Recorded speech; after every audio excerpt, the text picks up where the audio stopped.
Hello friend, एजुपॉइंट competition academy में आपका स्वागत है। और आज हम करने वाले हैं विदेशी यात्रियों द्वारा जानकारी। और एक बात और बताना चाहूँगा कि जैसे मेरे यूट्यूब चैनल का नाम एजुपॉइंट कंपटीशन एकेडमी था, मैंने उसका नाम चेंज कर दिया Edu Fin Light Competition Academy. कारण ये हुआ कि एजुपॉइंट नाम से एक ट्रेडमार्क ले लिया गया है, इसलिए मुझे नाम चेंज करना पड़ा। तो आज से नाम हो जाएगा Edu Fin Light Competition Academy. आप चैनल जब भी यूट्यूब पे सर्च करें तो एजू फिन लाइट के नाम से आप सर्च करें तो सर्च हो जाएगा। तो चलिए आज स्टार्ट करते हैं विदेशी यात्रियों द्वारा जानकारी, यानी जो भारत के इतिहास के बारे में जो जानकारी जो इकट्ठा की गई विदेशियों द्वारा, देसी व्यक्तियों द्वारा, या जो लिखे गए इनके द्वारा बहुत सारे विवरण, वृत्तांत या जो यात्रा वृत्तांत होते हैं, बहुत सारी चीज़ लिखी गई है जिनके द्वारा हमें भारत के इतिहास की जानकारी मिलती है।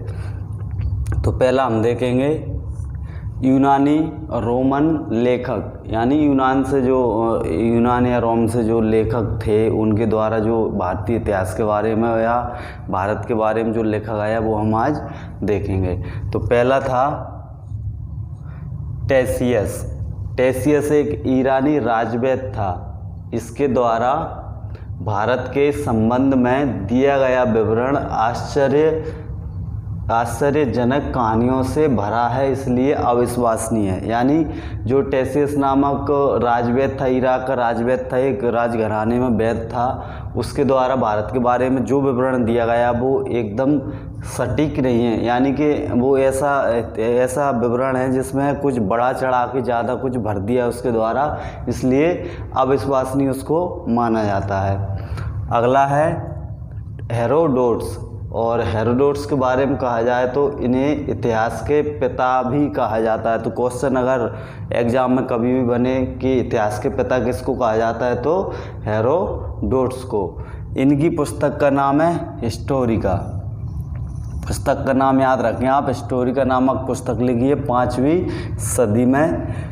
भारत का फारस के संबंधों का विवरण लिखा हुआ है इन्होंने, क्योंकि ये कहाँ के रहने वाले थे, फारस तरफ के रहने वाले थे। इन्होंने भारत और फारस के जो संबंध थे, यानी कि जो इंपोर्ट एक्सपोर्ट होता होगा या जो कल्चर का ट्रांसफॉर्मेशन हुआ था या बहुत सारी चीज़ें जो यहाँ से वहाँ से यहाँ आई हुई थी, उनके बारे में हेरोडोट्स ने अपने जो पुस्तक है हिस्टोरिका उसमें लिखा हुआ है।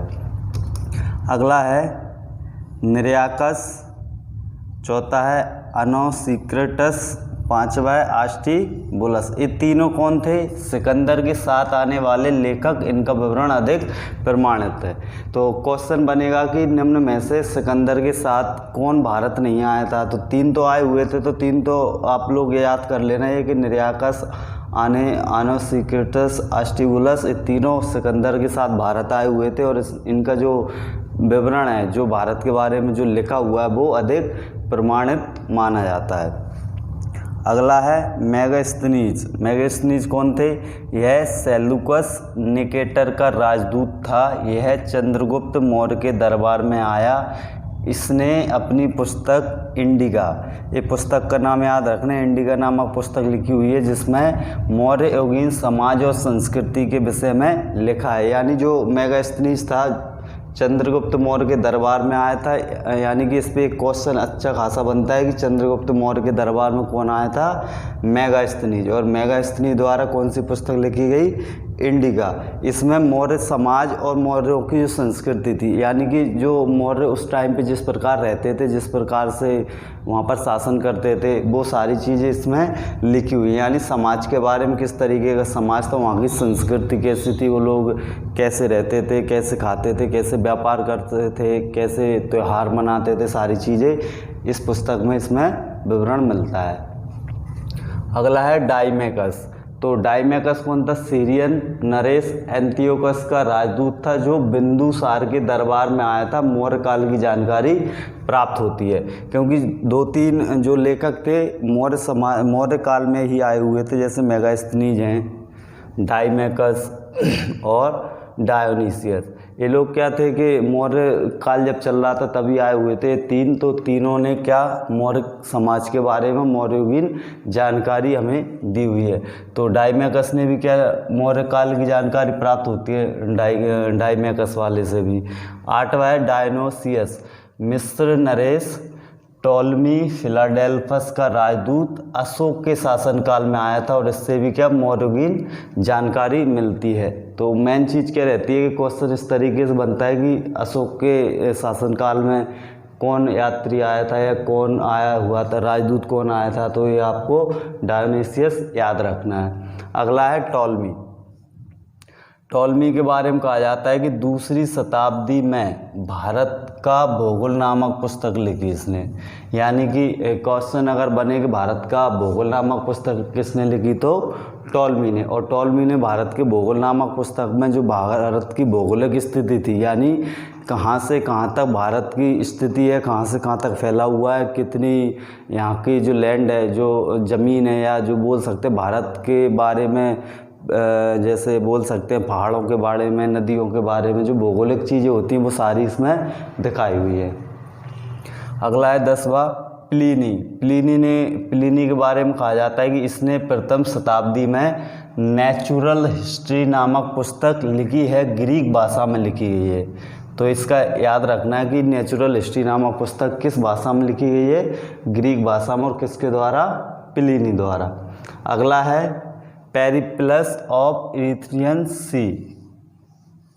इसके बारे में भी पूछा जाता है। तो यह एक अज्ञात लेखक द्वारा 80 ईस्वी में जो हिंद महासागर की यात्रा पर आया था। इसमें भारत के बंदरगाहों तथा व्यापारिक वस्तुओं की जानकारी मिलती है। यानी कि जो पेरिप्लस ऑफ इरिथ्रियन सी नामक जो पुस्तक है, उसका जो लेखक था उसका पता नहीं, तो इसलिए अज्ञात बोला जाता है। और 80 ईस्वी में जो ऐसा बोला जाता है, किताब में लिखा हुआ है कि 80 ईसा पूर्व में 80 ईस्वी में हिंद महासागर की यात्रा पर आया था और इसने भारत के जो बंदरगाह हैं, जो पोर्ट होते हैं, जहाँ पे जहाज़ें जाती हैं, रुकती हैं, वहाँ उसके बारे में जानकारी दी और व्यापार किस तरीके से होता था बंदरगाहों के द्वारा, उसकी जानकारी इससे मिलती है। तो ये 10-11 लेखकों के नाम हैं यूनानी रोमन लेखक में। अगले वाले हम और पढ़ने वाले हैं, जब तक कि आप इनको देखें।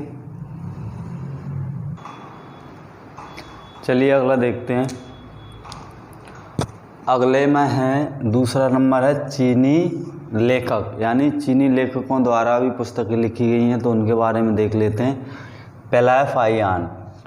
तो गुप्त नरेश चंद्रगुप्त द्वितीय के, यानी क्वेश्चन ऐसा बनेगा कि चंद्रगुप्त द्वितीय के कार्यकाल में कौन आया था, फाहियान।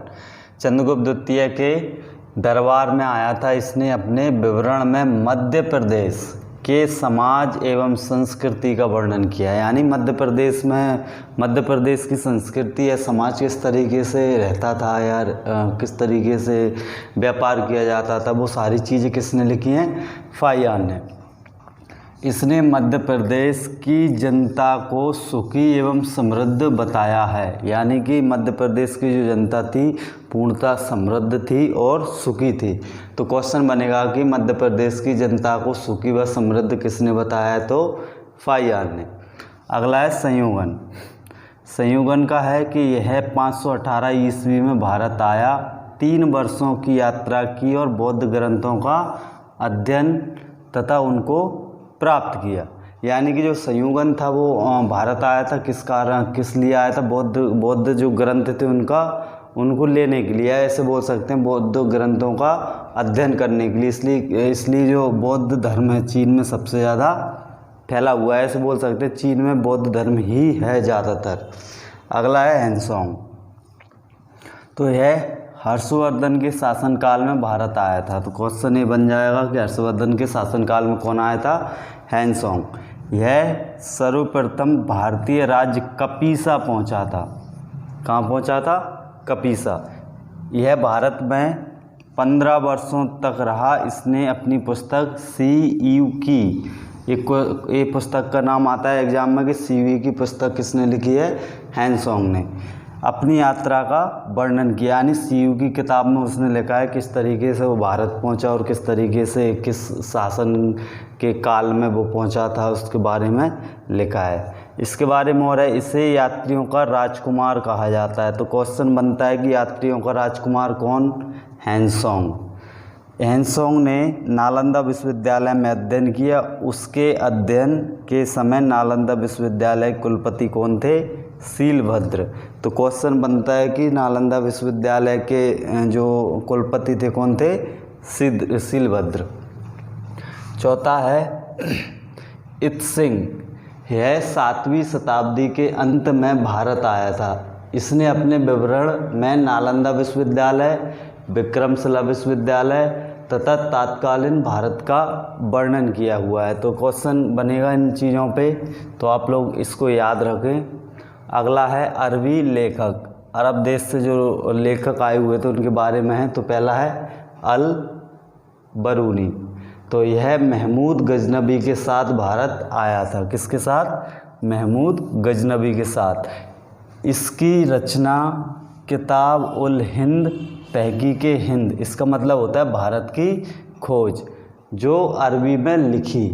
इस ग्रंथ में भारतीय धर्म, दर्शन, त्योहार, रीति रिवाज, प्रथाओं का उल्लेख है। साथ ही राजपूतकालीन समाज, धर्म, राजनीति का भी वर्णन है। तो क्वेश्चन इस पर बन सकता है कि राजपूतकालीन समाज का वर्णन किसने किया है, किस किताब में हुआ है? तो किताब उल हिंद में है। किसके द्वारा? अल बरूनी द्वारा।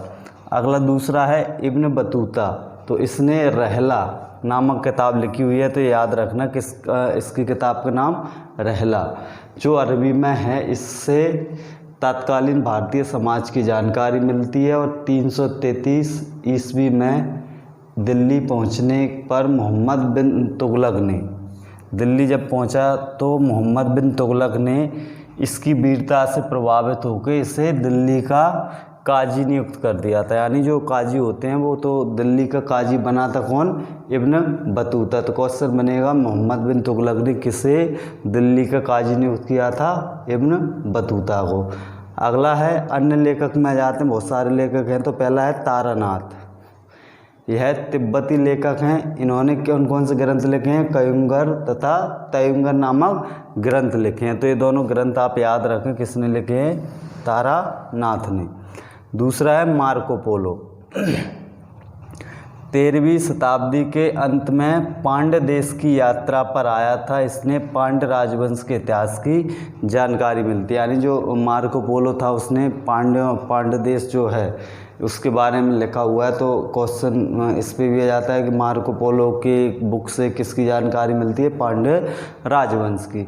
आगे की ओर देख लेते हैं, 8-10 और हैं। चलिए थोड़े और हैं, ये और देख लेते हैं। तो तीसरा है कौटिल्य। इन्हीं का दूसरा नाम विष्णुगुप्त, अगला नाम चाणक्य। यानी अलग अलग नामों से इनको जाना जाता है। और ये चंद्रगुप्त मौर्य के प्रधानमंत्री थे। तो क्वेश्चन बनता है कि चंद्रगुप्त मौर्य के प्रधानमंत्री कौन थे? कौटिल्य या विष्णुगुप्त या चाणक्य। तीनों एक ही इंसान के नाम हैं। इसने अर्थशास्त्र नामक ग्रंथ की रचना की। तो ये बहुत ही इम्पोर्टेंट व्यक्ति थे। तो इनका नाम याद रखना है। और इनकी पुस्तक का नाम अर्थशास्त्र। अर्थशास्त्र का विषय राजनीति है। यह 15 अधिकरणों तथा 180 प्रकरणों में विभाजित है। तो ये भी याद रखना है कितने प्रकरण थे? 15 अधिकरण और 180 प्रकरण। इससे मौर्यगीन जानकारी प्राप्त होती है। चौथा है कलहण। तो संस्कृत साहित्य के ऐतिहासिक घटनाओं को क्रमबद्ध लिखने का प्रयास किसने किया था? पहली बार कलहण ने। यानी सांस्कृतिक संस्कृति में जो घटनाएं हुई, संस्कृत साहित्य जो था संस्कृत लैंग्वेज का, उसमें जो क्रमबद्ध इतिहास लिखा किसने लिखा? कलहण ने। और इन्होंने राजतरंगिणी नामक पुस्तक लिखी जिसमें कश्मीर का इतिहास दिखाया हुआ है। यानी क्वेश्चन बनेगा कि कश्मीर का इतिहास किस पुस्तक में बताया गया? तो राजतरंगिणी में बताया गया। किसके द्वारा? कलहण द्वारा। पांचवा है अली अहमद। तो पुस्तक का नाम था चचनामा। इसमें अरबों की सिंध पर विजय। तो ये क्वेश्चन बनता है कि अरबों की सिंध पर विजय का विवरण किससे मिलता है? चचनामा से। किसने लिखी है? अली अहमद ने। अगला छठवा है पाणिनि। इन्होंने अष्टाध्यायी नामक पुस्तक लिखी। यह संस्कृत भाषा व्याकरण की प्रथम पुस्तक है। तो ये बहुत इंपॉर्टेंट क्वेश्चन है कि संस्कृत भाषा व्याकरण की प्रथम पुस्तक कौन सी है। अष्टाध्यायी किसने लिखी है? पाणिनि ने। इसमें मौर्य काल के पूर्व तथा मौर्यवीन इतिहास की जानकारी मिलती है, यानी मौर्य काल के ऊपर बहुत सारी पुस्तकें लिखी गई हैं, इसलिए मौर्य काल बहुत ही बड़ा काल माना जाता है, क्योंकि उसमें बहुत सारी चीज़ें हुई थी, बहुत महान राजा आए हुए थे। अगला है काव्यायन। इन्होंने गार्गी संहिता की रचना की, जो एक ज्योतिष ग्रंथ है। इसमें भारत पर होने वाले यवन आक्रमण का विवरण मिलता है। देखना यहाँ पर अली अहमद वाले में किसका मिलता है? सिंध और अरबों का विजय, अरबों की सिंध पर विजय। और यवन आक्रमण किससे मिलता है? गार्गी संहिता से। किसने लिखी है? काव्यायन ने। लास्ट है पतंजलि। इन्होंने महाभाष्य नामक पुस्तक की रचना की, या ऐसे बोल सकते हैं कि महाभाष्य में इन्होंने जो मतलब जो बहुत सारी चीज़ें थीं, जैसे कि जैसे जड़ी बूटियों की टाइप में जो इलाज किया जाता है उसके बारे में इसमें बहुत सारी चीज़ें लिखी हुई हैं। ये पुष्यमित्र शुंग के पुरोहित थे। महाभाष्य से शुंग इतिहास की जानकारी मिलती है। देखना यवन आक्रमण की जानकारी काव्यायन से मिलती है, शुंगों के इतिहास की जानकारी पतंजलि के महाभाष्य से मिलती है, अरबों की सिंध पर विजय अली अहमद के चचनामा से मिलती है। तो इतने ही लेखक हैं, इनमें से एग्जाम में आ जाता है। तो आज के लिए इतना ही, और वीडियो एक दो बार देख लें, जिससे कि आपको ये राइटर्स जो हैं, जो बुक्स लिखी हुई हैं, इनके नाम याद हो जाएं, क्योंकि ये ज़्यादातर एग्ज़ाम में पूछी जाती हैं। Thank you.